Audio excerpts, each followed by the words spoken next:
কলকাতা থেকে দীঘা যেতে চাইছেন?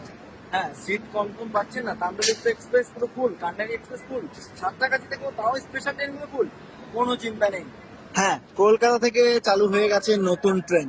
সপ্তাহে মাত্র 2 দিনই পরিষেবা পাবেন আপনারা, যেটা কলকাতা রেল স্টেশন থেকে ছেড়ে যাবে দুপুর 2টোর সময় এবং সন্ধ্যের মধ্যে আপনারা পৌঁছে যাবেন দীঘা। হ্যাঁ, বাঙালির কিন্তু বেশ আকর্ষণ দীপুদা, অর্থাৎ দীঘা পুরী দার্জিলিং, তার মধ্যে দীঘা কিন্তু খুবই জনপ্রিয়, কারণ দীঘাই হলো এমন একটি জায়গা, মোটামুটি কাজের শেষে অল্প কিছু টাইমের জন্য 3 ঘন্টা সময় লাগে আমাদের কলকাতা থেকে, মানে 3 ঘন্টায় ঘুরে খুব সুন্দরভাবে কিন্তু 2 দিনের প্ল্যান করাই যায় দীঘায়। তাই অবশ্যই চাইলে আপনারা এই সমস্ত ট্রেনগুলো দেখতে পারেন। এটা কিন্তু 2 দিনে চলাচল করে।